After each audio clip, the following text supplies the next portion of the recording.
अगर WBJ round 3 के result आने के बाद आपको भी लग रहा है कि अब सब हो चुका है, अब मुझे मेरे पास और कोई अच्छा ऑप्शंस नहीं है, तो ये वीडियो आप ही के लिए है।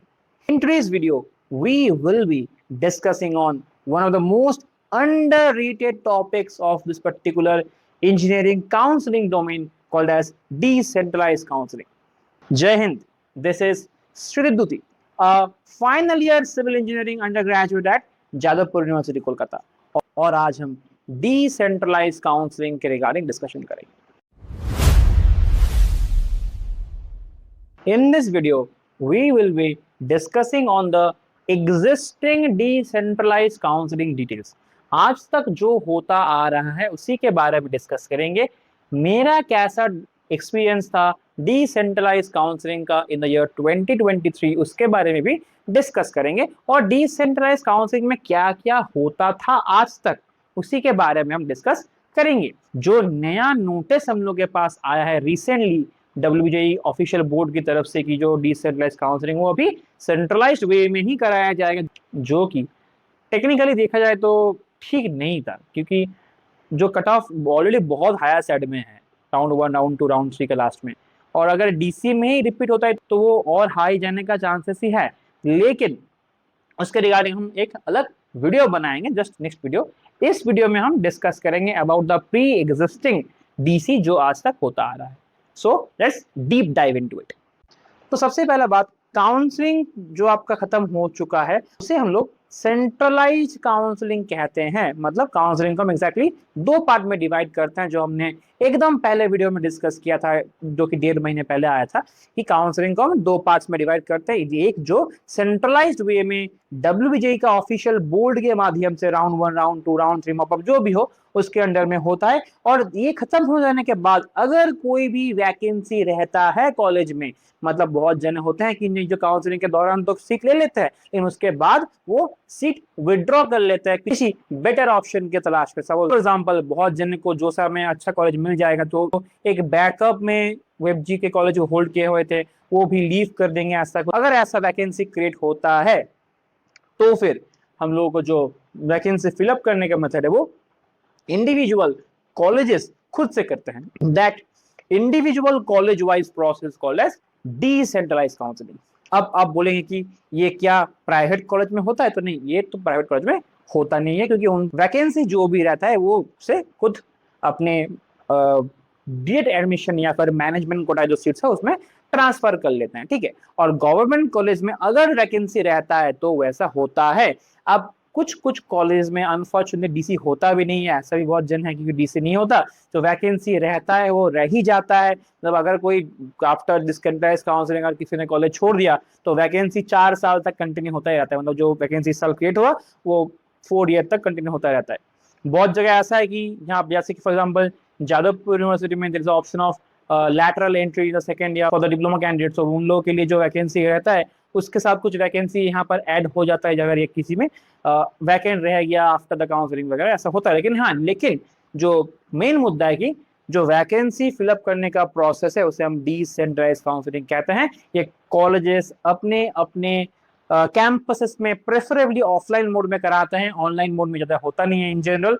कोई अगर कराता है तो अच्छा बात है, लेकिन हाँ जनरली ऑफलाइन मोड में होता है। जादवपुर यूनिवर्सिटी का डिसेंट्रलाइज्ड काउंसलिंग बहुत ही फेमस है, क्योंकि बहुत जन है जिनको राउंड 1 या फिर राउंड 2 तक लास्ट ईयर्स तक, हम इस टाइप की बात नहीं कर रहे हैं कि सेंट्रलाइज्ड काउंसलिंग तक, जो कि लोगों को फॉर एग्जांपल CU मिला है या फिर KGC मिला है या फिर और अच्छा कॉलेज मिला, लेकिन उनको लगता है कि नहीं जादवपुर में अगर ट्राई करते हैं उन लोगों को JU में DC के माध्यम से एंट्री मिल जाता है।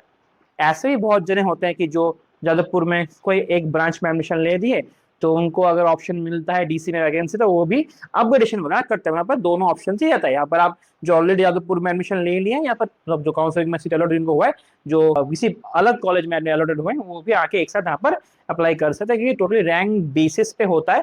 फॉर एग्जाम्पल JU में हम लोग का जो ऑप्शन है वो कि जितना लास्ट ईयर तक होता रहा है आप लोग को शायद डॉक्यूमेंटेशन मिल भी जाएगा अगर DC होता है तो वहाँ पर 10,000 रैंक तक कैपिंग है कि 10,000 रैंक तक जो है वही से अप्लाई कर सकते हैं जादवपुर में। और बाकी जो क्राइटेरिया लोग का है, जो 60% वगैरह जो परसेंट वगैरह है, वो तो होता है, वो तो सब कुछ अप्लीकेबल है यहाँ पर। और अलग से एक फॉर्म निकलता है जिसको फिलअप करना पड़ता है, कुछ 500 कुछ 5 फीस लगता है उसमें फॉर्म फिलअप करने के लिए। वो फिलअप करने के बाद आपको वहाँ पर एक पर्टिकुलर डेट आपको अनाउंसमेंट में वेबसाइट में शो किया जाएगा। ये सब कुछ ऑफिशियल हैंडल में होता है। एक बात अच्छे से नोट डाउन कर लीजिएगा कि गवर्नमेंट कॉलेज में किसी भी हद तक जाके आप ट्राई कर सकते हैं, गवर्नमेंट कॉलेज में डायरेक्ट एडमिशन नहीं होता है। ठीक, अगर आपको कोई अगर बोल रहा है कि गवर्नमेंट कॉलेज में डायरेक्ट एडमिशन दे देगा तो please be aware of them. Specifically अगर मैं Jadavpur university, university of Calcutta या फिर केजीसी जेजीनियो की बात करूँ तो यहाँ पर कुछ भी हो जाए, यहाँ पर डायरेक्ट एडमिशन का कोई ऑप्शन नहीं है। ये मैं बहुत दावे के साथ कह सकता हूँ। आप चाहे तो वेरीफाई कर सकते हैं किसी से, यहाँ पर किसी भी हद तक डायरेक्ट एडमिशन का कोई ऑप्शन नहीं है। यहाँ पर आपको काउंसलिंग के थ्रू में आपको यहाँ पर काउंसलिंग के थ्रू में ही जाना पड़ेगा, जो कि सेंट्रलाइज काउंसलिंग या फिर डिसेंट्रलाइज काउंसलिंग, लेकिन यहाँ पर डायरेक्ट एडमिशन नहीं होता है। It is only for the private colleges. ठीक है, वो भी अपने अपना कर सकते हैं, इसमें कोई प्रॉब्लम नहीं है कि ओवरऑल काउंसलिंग का प्रोसेस है। यहाँ पर आपको फॉर्म फिलअप करने के बाद रिपोर्टिंग डेट जो आपको दिया जाएगा उसमें आपको जाना पड़ेगा। जाने के बाद आपको रैंक वाइज बुलाया जाएगा, मतलब फॉर एग्जांपल जिसका 1000 से 4000 3000 तक रैंक है वगैरह, इन लोगों को ऐसे ग्रुप करके बुलाया जाता है depending on the available seats. तो वहाँ पर जाके आप लोगों को एक रूम में बैठाया जाता है, अलग अलग रूम में रैंक वाइज आपको बिठाया जाता है। जनरली प्रेफरेबली हम लोग का टेकी बिल्डिंग में होता है, तो अब जाके देखेंगे अगर किसी को होता है तो वहाँ पर रैंक वाइज बुलाया जाएगा एक एक करके। एक बड़ा सा स्क्रीन लगा हुआ होता है, ठीक है, वहाँ पर डायनामिकली रैंक शो करता है। टिकट के बाहर में भी एक बड़ा सा स्क्रीन में शो करता है, तो जो गार्जियन वगैरह आते हैं वो भी देखते हैं कि कैसा हो रहा है। स्टूडेंट्स अंदर बैठते हैं, गार्जियंस या पेरेंट्स के लिए भी अच्छा एक जगह होता है बैठने के लिए। वहाँ पर भी एक स्क्रीन लगा हुआ होता है, वहाँ पर सब बैठ के देखते हैं क्या हो रहा है ना हो रहा है। Seniors will be there for you, don't worry if you are coming to JU, be very much assured, seniors will be there to guide you at every moment. कोई भी दिक्कत नहीं होगा आप लोगों को, ठीक है। बाकी के कॉलेज के मुझे एग्जैक्ट डिटेल्स पता नहीं है, लेकिन हाँ आई विल होप दैट वहाँ पर भी गाइडेंस वगैरह हो।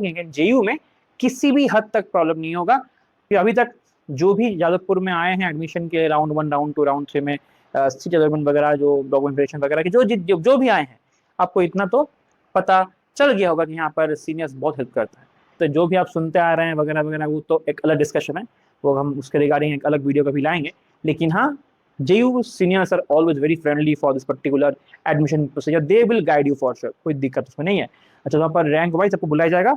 सीट जो कि होगा ये बहुत ही लक बेस्ड है, क्योंकि यहाँ पर जो उनका रैंक अच्छा आएगा वो ऑब्वियसली पहला चूज करेंगे। तो जो चूज कर रहे हैं, तो अगर फॉर एग्जाम्पल JU में किसी का कोई स्टूडेंट अगर फॉर एग्जाम्पल FTB में है और वो अगर आके कंस्ट्रक्शन या फिर सिविल में एडमिशन ले रहा है, तो उस टाइम पे सिविल में लेने के बाद सिविल का एक सीट घट जाएगा और FTB का एक सीट बढ़ जाएगा, क्योंकि FTB से छोड़ के वो सिविल में आए तो वहाँ पे FTB का वैकेंसी बढ़ाएगा, तो और जो आएंगे वो FTB में अप्लाई कर पाएंगे। तो ऐसा वो डायनामिक चलता रहता है। ये बहुत ही इंटरेस्टिंग है, बहुत ही टेंस रहता है उस टाइम की क्या मिलेगा ना मिलेगा, ये बहुत ही टेंस रहता है।